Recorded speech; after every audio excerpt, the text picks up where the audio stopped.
All right. Hello, everyone. Thanks for joining me. In this video, I'm going to talk about a very important teaching of Nichiren's doctrine.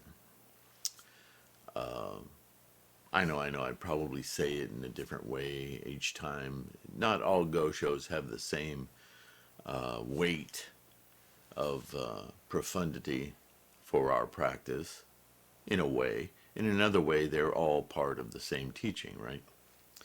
But this one, I think you'll agree with me, particularly, especially if you've done any study or practice on your own or with other groups about Nichiren's doctrine of the totality of Buddhist teachings, and obviously the Lotus Sutra. There's a concept you're going to come up to very quickly. Anyone who begins to practice Nichiren will come up with earthly desires are enlightenment. This is a very powerful teaching, but it's also a teaching that, because its terminology, its translation has I won't say appetizing, but in a way appetizing, has these really delicious words in it that we humans immediately want to seize upon, and unfortunately it can be very easily distorted or misunderstood. So I want to make it super clear what his intent is here. And earthly desires are enlightenment are Nichiren's expedient means, his device for helping people to understand two main things. And there are other things, but I think for the purposes of our discussion today, what I want you to understand is that earthly desires are enlightenment are a device Nichiren uses to inspire us, to take our innate mechanism of desires, whether it's desire to discriminate, desire to see, desire to taste, feel, all nature of desires. And the moment we recognize them in our human mind, in our human consciousness, because they're trigger points for us to begin to suffer, what Nichiren is saying is anytime you recognize a desire in yourself, before you let it get out of hand, or even if you've let it get out of hand, that it controls your every thought and that kind of thing, take it to Gohonzon. Take it to Gohonzon, chant the Daimoku so that you can invoke your Buddha wisdom, your Buddha mind, your Buddha clarity.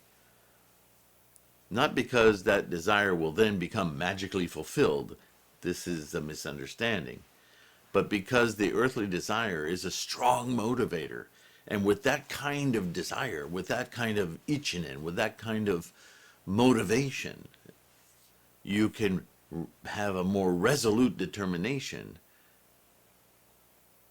to connect with your Buddha nature. And the invocation to Gohonzon of Myoho Renge Kyo is like opening the door. Chanting is like knocking on the door. The Gohonzon is like the other side of the door. And so you, in chanting at the door, penetrate your Buddha wisdom. You walk into it, and what you gain in life condition is access to your highest potential clarity and understanding of the nature of everything.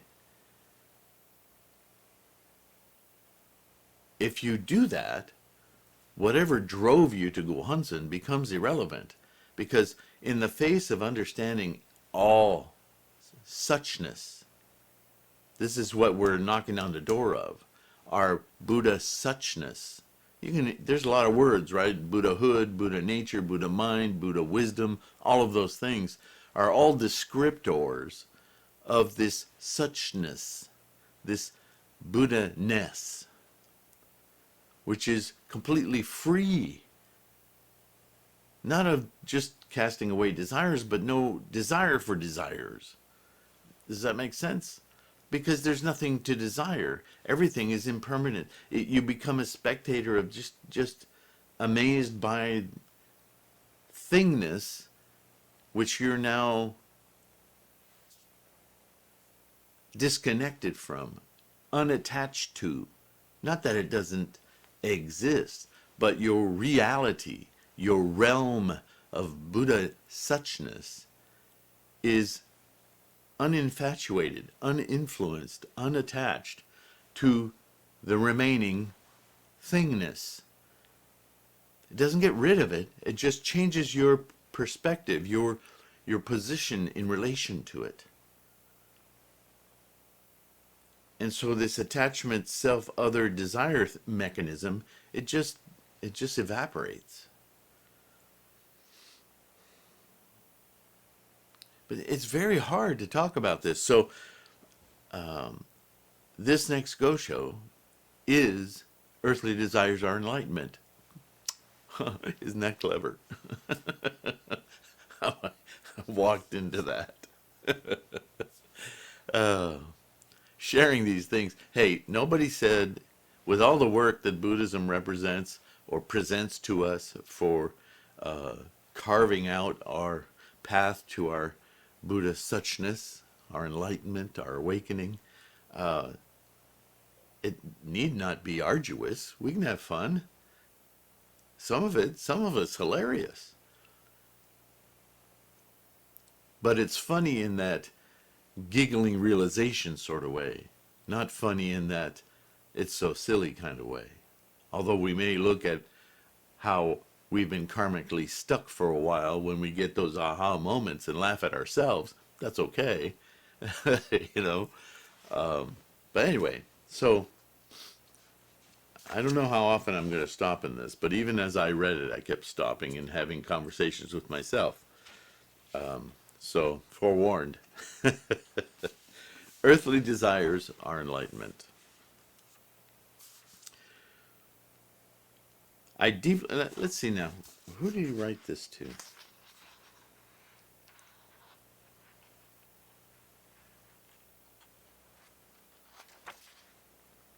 So this was a reply to Shijo Kingo, which, if you've done any studying, you know that's a major disciple of his, a follower of his. He was, Kingo was a samurai, right? And he served the Emma family, a quite prominent family, a branch of the Hojo ruling clan. So at this time, everything I've been reading so far, I've tried to organize these chronologically, loosely. He's still on Sado Island. So Shijo Kingo, being in a financial and leadership position, if you will, had the funds and could make time to go and visit Nichiren. Not many could. So this is a letter, I guess he wrote to him afterward, after his visit. So, I deeply appreciate your visit here and your constant concern over the numerous persecutions that have befallen me. I do not regret meeting with such great persecutions as the votary of the Lotus Sutra.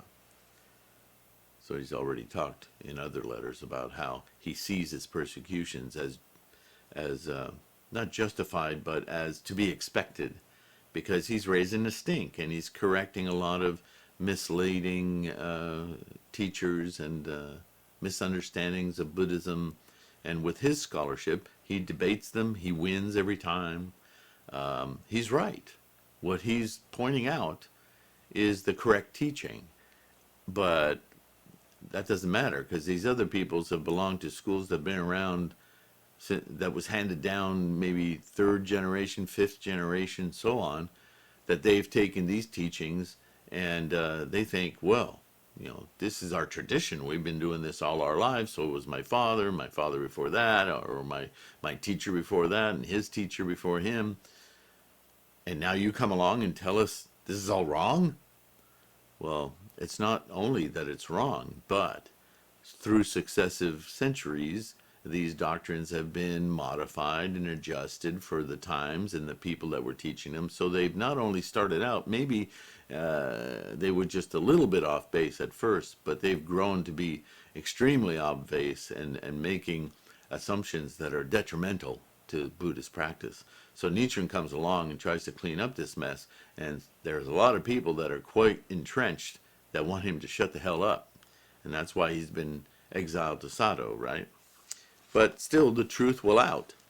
So Shijo Kingo is one of those followers a samurai, an important follower, right?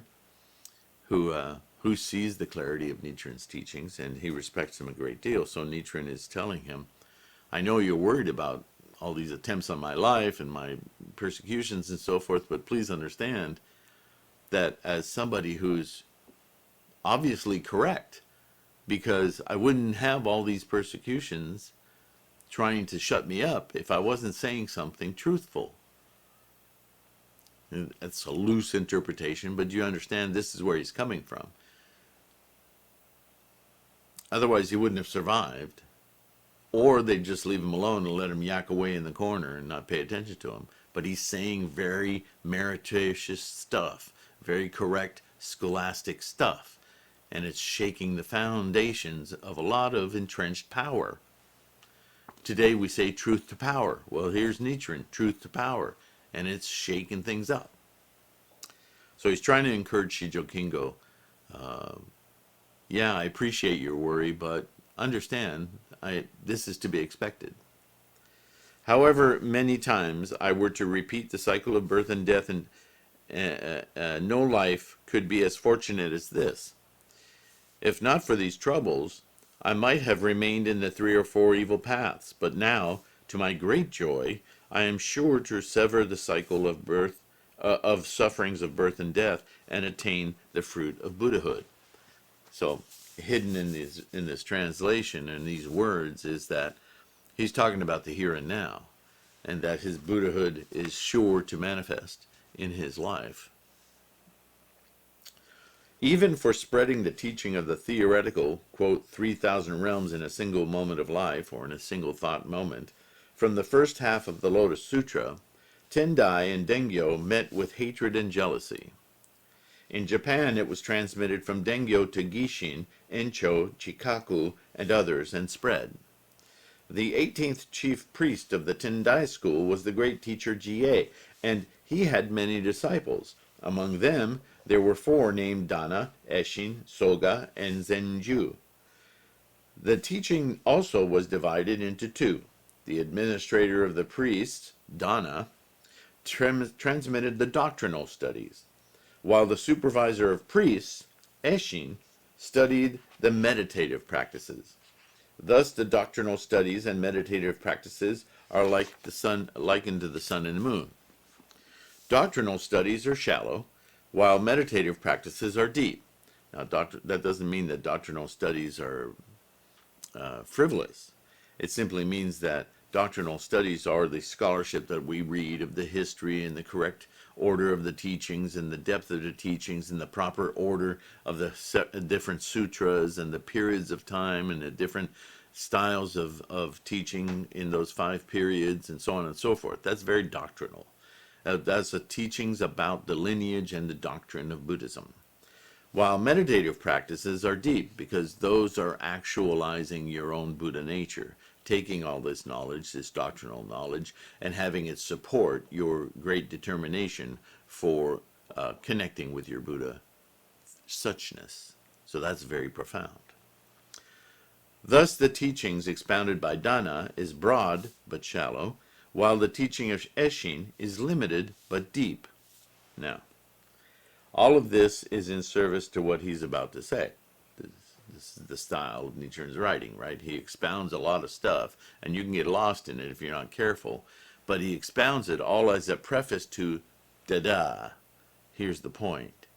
So you kind of have to, even if you feel like you have to slog through it, I encourage you to do that, to just get through it so you can get to the point. But I also encourage you to go back and go, where was the muddiness? Where was the slogging point for me?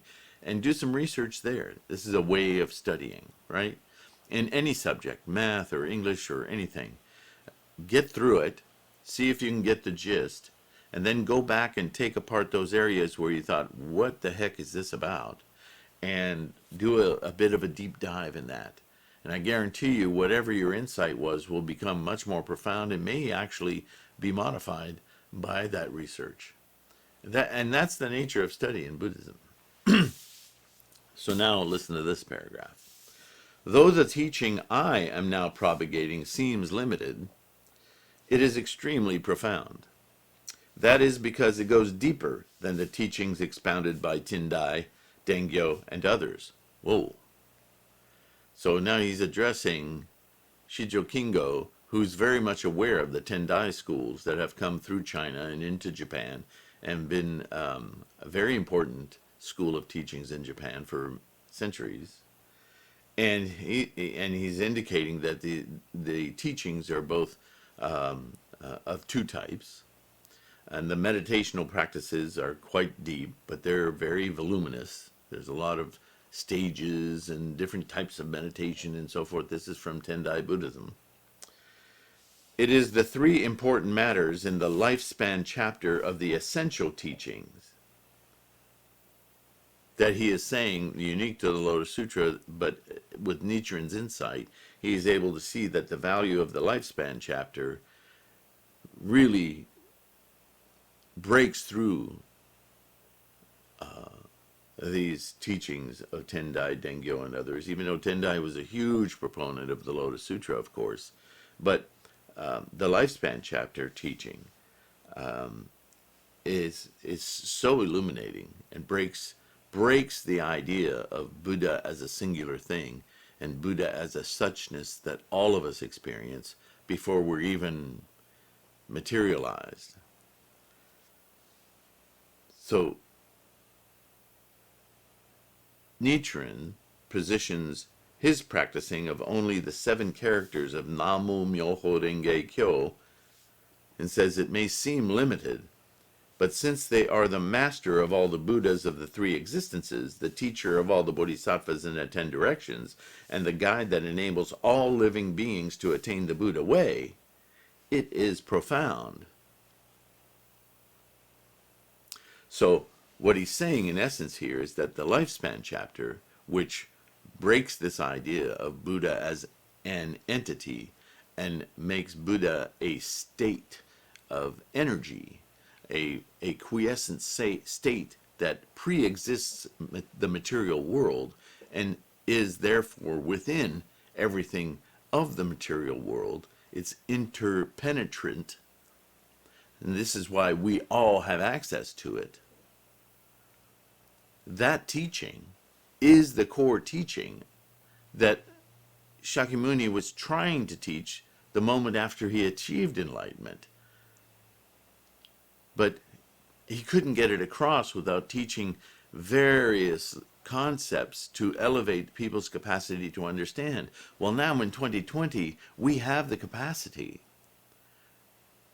Reading all of the sutra and the previous teachings is very helpful and very broad. It's doctrinal, but it doesn't get you to the depth, the profundity of meditation.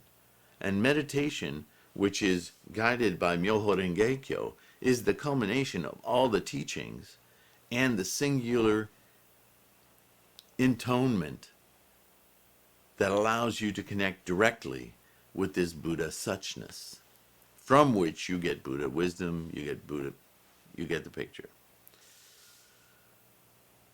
So this is what he's saying, is that Namu Myoho Renge Kyo, because it is the key, you have to now retroactively remind yourself that all of these other discussions that Shakyamuni ever had, and the created personages of all the bodhisattvas of the earth, the bodhisattvas in the air, from the 10 directions, all the other Buddhas, Amida and Manjushri and Maitreya, and all of those bodhisattvas, all of them attain their Buddha suchness through the teachings of Myoho Renge Kyo, which is the summit of all the teachings, the point Siddhartha, as Shakyamuni Buddha, was trying to make.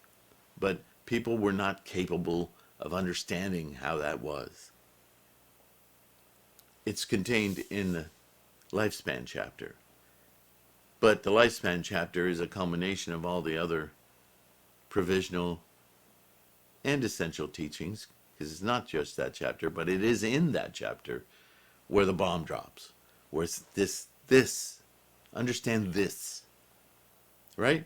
So Nichiren, in order to make that, he was doing, I'm emulating what he was doing in this sense, in that he's trying to reach his students and trying to get them to understand this profound concept.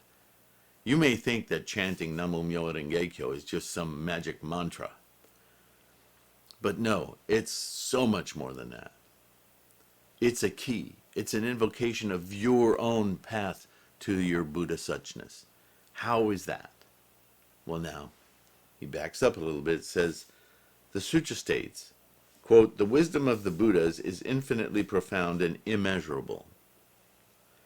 It refers to the Buddhas here in the sense of all Buddhas throughout the 10 directions in the 3 existences, from the thus come one Mahavarachana of the True Word School and the Amida of the Pure Land School, to the Buddhas and Bodhisattvas of all schools and all sutras, all Buddhas of the past, future, and present, and the present thus come one Shakyamuni. So he's basically saying what I was just saying. And the sutra speaks of the wisdom of all those Buddhas. But this is expedient means, right? All these Buddhas, all these Bodhisattvas, they're you and I. They're the same thing. They're just that for them to gain in the enlightenment that maybe we give them credit for in a story, it all comes from this source, this one source. All these other practices and so forth, they were means to broaden their capacity so that they would understand this one point.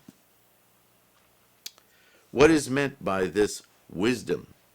It is the entity of the true aspect of all phenomena and of the 10 factors of life that lead all beings to Buddhahood.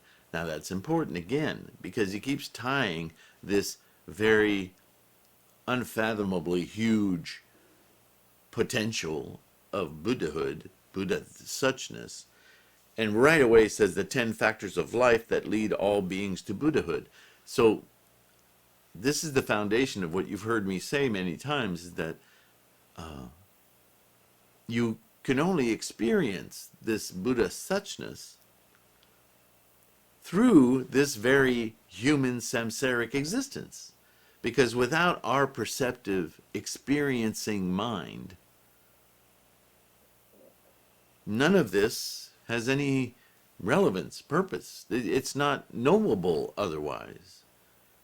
So this is from the back door another way to show that Buddhahood, Buddha-ness, Buddha suchness can only be perceived in this human form. So ideas about, well, after this life, when I'm dead, I'll enter a pure land, I'll find Buddhahood.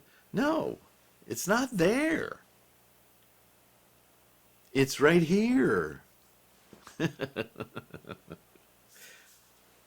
Go on, this will make more sense.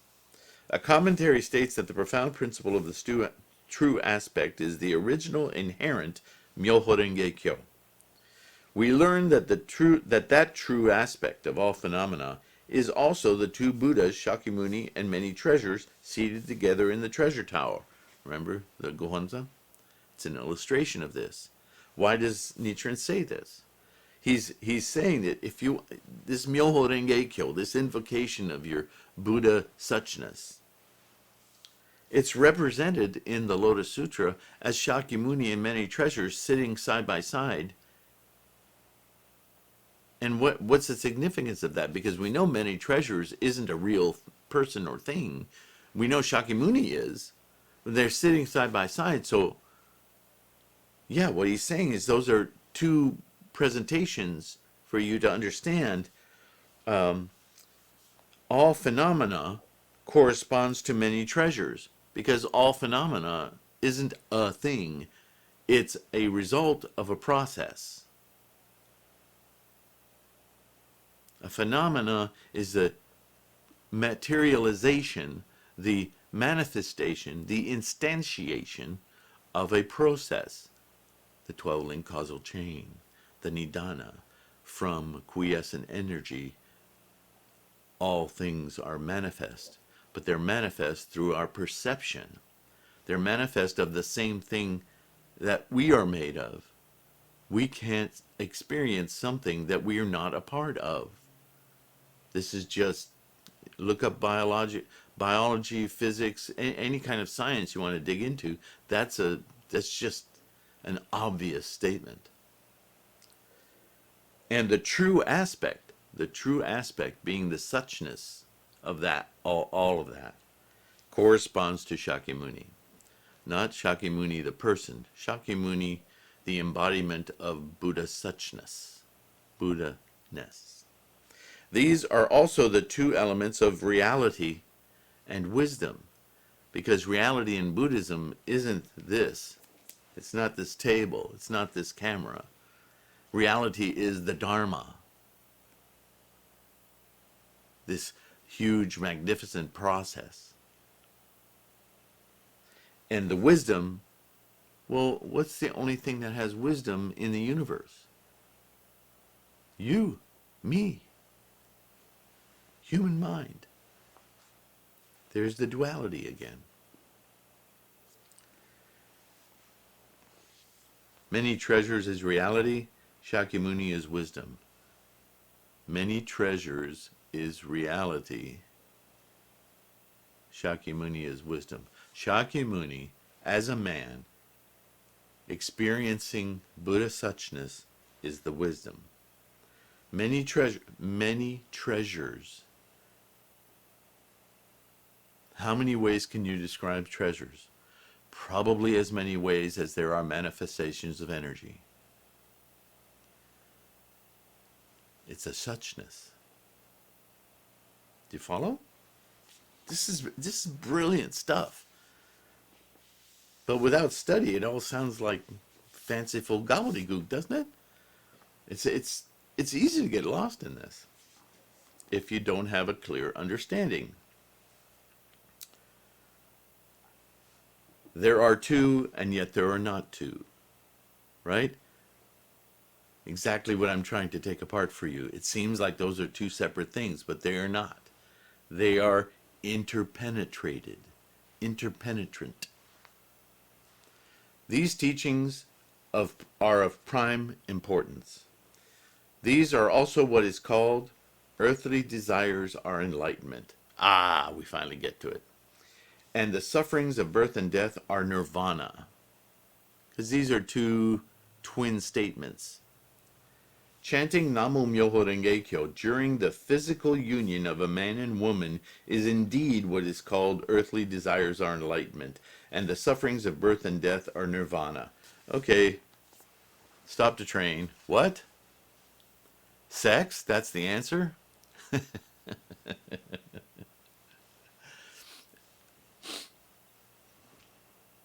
going to take a little bit of a risk here. If you've been fortunate enough, man or woman, to have an experience in love making, where there is a moment, several moments,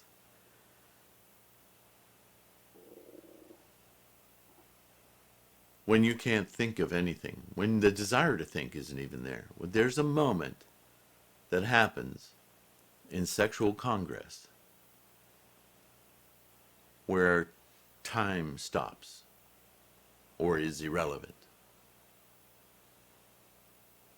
where nothing matters, nothing distracts you. There's just complete and utter release, penetrate. Well, it's hard to avoid puns here, but right. If you haven't felt that, then you haven't done it right. But there's a moment, and all I can say is a moment, because it may seem to last a long time. It may seem like it just, what was that? Huh? Right? But it happens. And what Nichiren is suggesting here is that kind of resolve, that kind of just head-on determination, abandoning all else, single-mindedly seeking unification with, it's very akin to awakening. But we're right back into earth in our bodies and everything so quickly. We don't really have time to experience it. What he's suggesting is, with that kind of resolute mind, that kind of determination, go to Gohanzon. Chant to Gohanzon. With that kind of and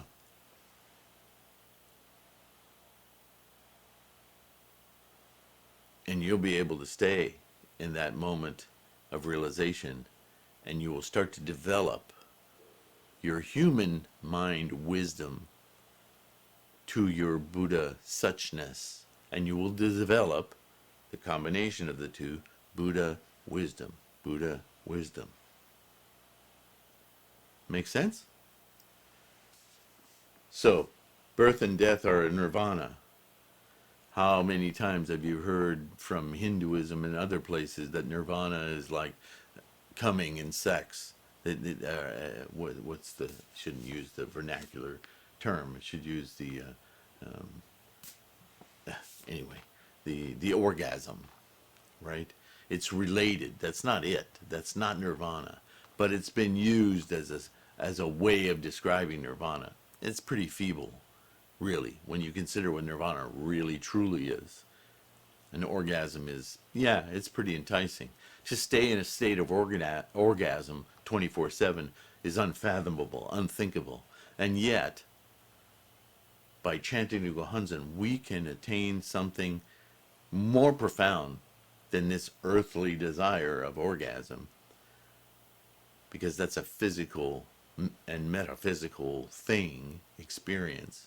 We can transcend that, because Buddha suchness is so much deeper, more profound, more complete, all-encompassing.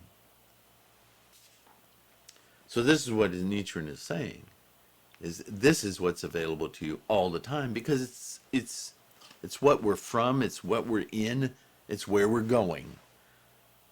You're just distracted in samsara. You have all these commercials going on, you're not seeing the program.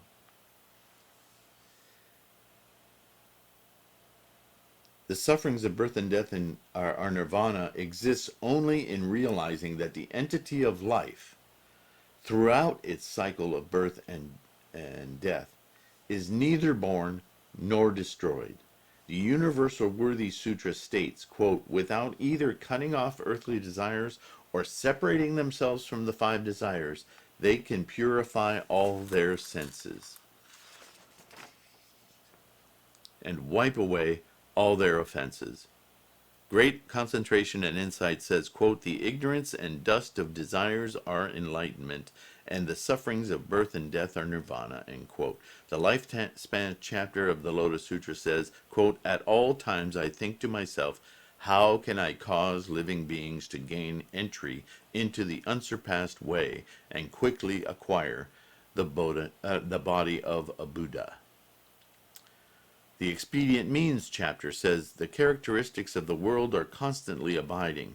Surely such statements refer to these principles.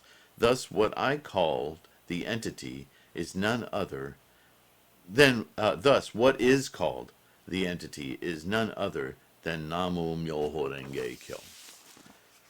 So, Namu Myoho Renge Kyo is like the key to that door to your own participation, unification with the Buddha suchness. I'm doing the same. I know it sounds circular. I keep coming back to the same thing, but something's going to click. something between you and I is going to click, and you're going to hear in my words what Nichiren is trying to get his students to understand about why the Daimoku, how does it work, how do I attain enlightenment in this life right now?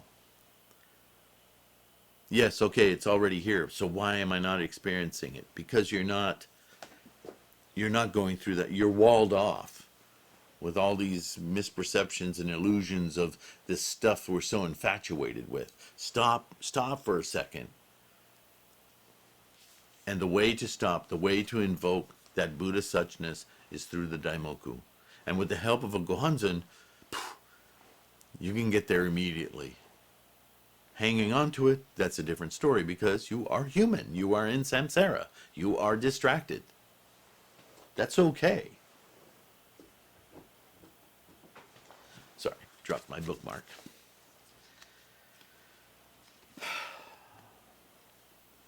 It was such an august and precious Lotus Sutra that in past existences I put under my knees, despised, scowled upon in disgust, and failed to believe in one way or have conviction in. I don't like that word believe.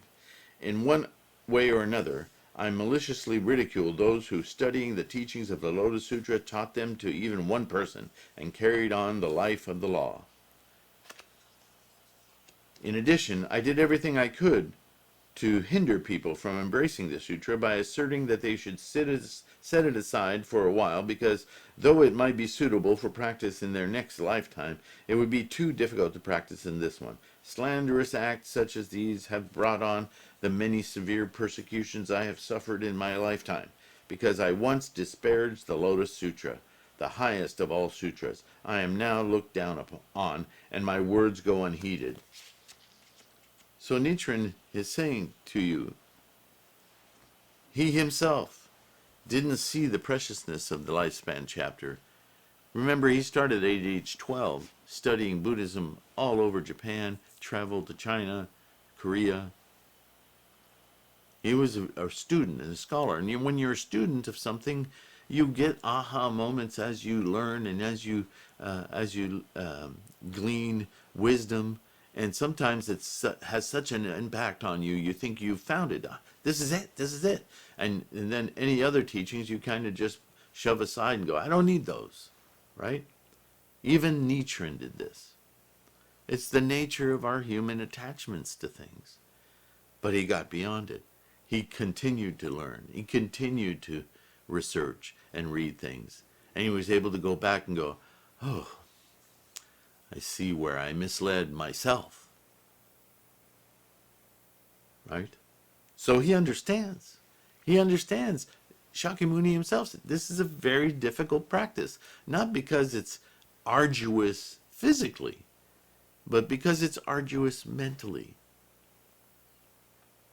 And ultimately, Myoho Renge Kyo is Nichiren's understanding to give you something that you can do quickly, simply, and works for everyone, because this is exactly what Shakyamuni was talking about from the get-go.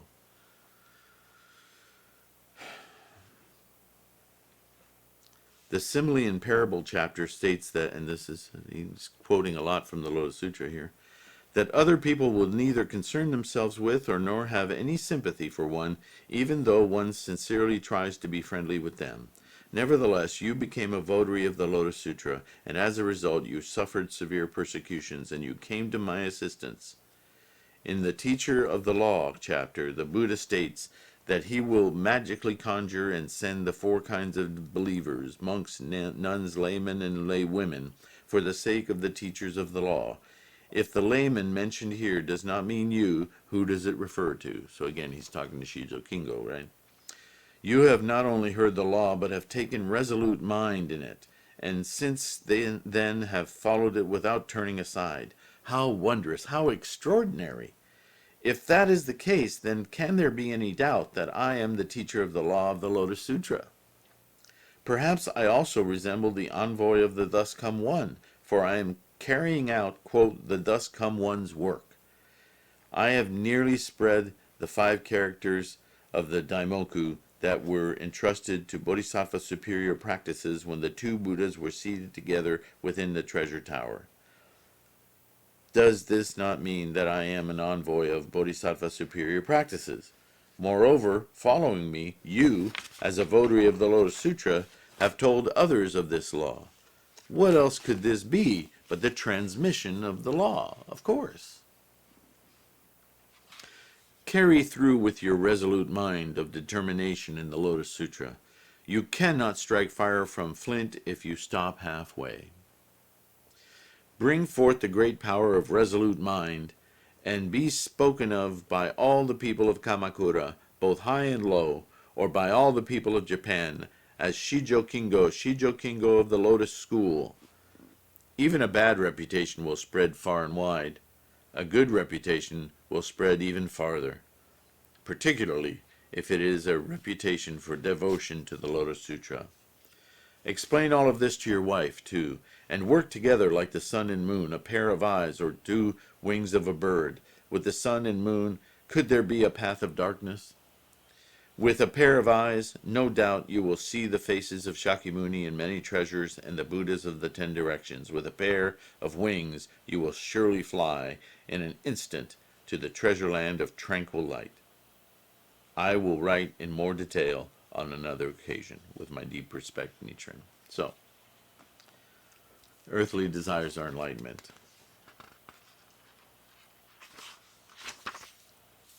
It's